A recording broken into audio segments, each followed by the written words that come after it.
Shalom saudara, pada hari ini kita akan membahas dari Filipi pasal 2 ayat 12 sampai dengan 18, terang yang bersinar di tengah kegelapan. Demikianlah firman Tuhan. Hai saudara-saudaraku yang kekasih, kamu senantiasa taat. Karena itu tetaplah kerjakan keselamatanmu dengan takut dan gentar, bukan saja seperti waktu aku masih hadir, tetapi terlebih pula sekarang waktu aku tidak hadir. Karena Allah lah yang mengerjakan di dalam kamu baik kemauan maupun pekerjaan menurut kerelaannya. Lakukanlah segala sesuatu dengan tidak bersungut-sungut dan berbantah-bantahan, supaya kamu tiada beraib dan tiada bernoda sebagai anak-anak Allah yang tidak bercela di tengah-tengah angkatan yang bengkok hatinya dan yang sesat ini, sehingga kamu bercahaya di antara mereka seperti bintang-bintang di langit, sambil berpegang pada firman kehidupan, agar aku dapat bermegah pada hari Kristus, bahwa aku tidak percuma berlomba dan tidak percuma bersusah-susah. Tetapi sekalipun darahku dicurahkan pada korban dan ibadah imanmu, aku bersukacita, dan aku bersukacita dengan kamu sekalian.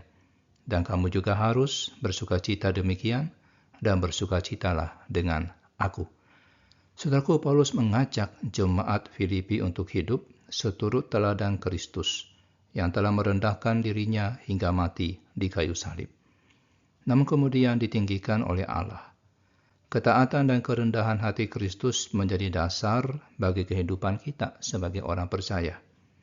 Hal yang diajarkan kepada kita pada hari ini adalah, yang pertama, bekerja keraslah di dalam ketaatan. Ayat 12 sampai dengan 13.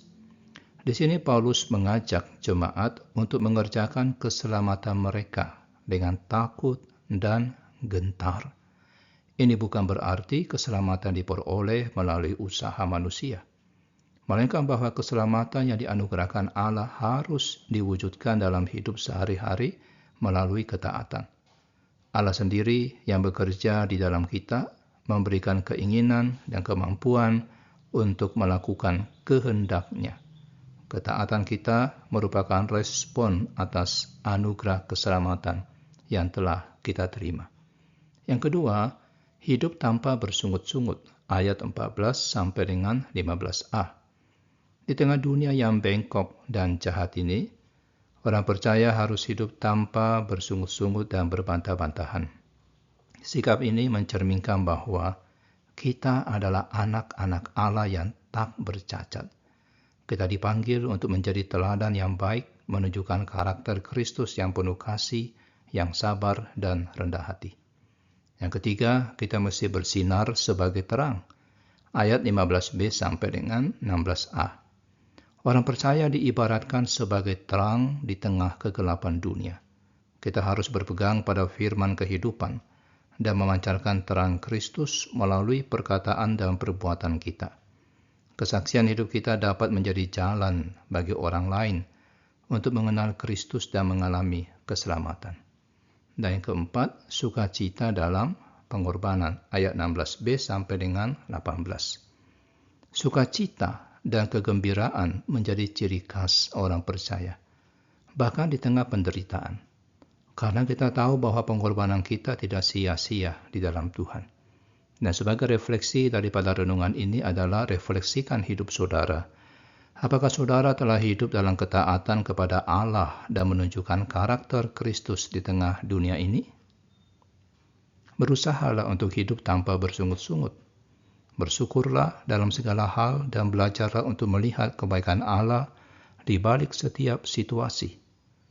Dan selanjutnya, jadilah terang di tengah kegelapan.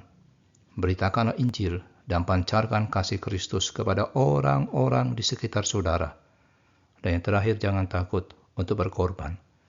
Ingatlah, pengorbanan kita tidak sia-sia di dalam Tuhan. Mari kita berdoa. Bapa Surgawi, terima kasih atas anugerah keselamatan yang telah Engkau berikan. Ajarlah kami untuk hidup dalam ketaatan, bersinar sebagai terang, dan berkorban bagi kemuliaan nama-Mu. Di dalam nama Tuhan Yesus kami berdoa. Amin.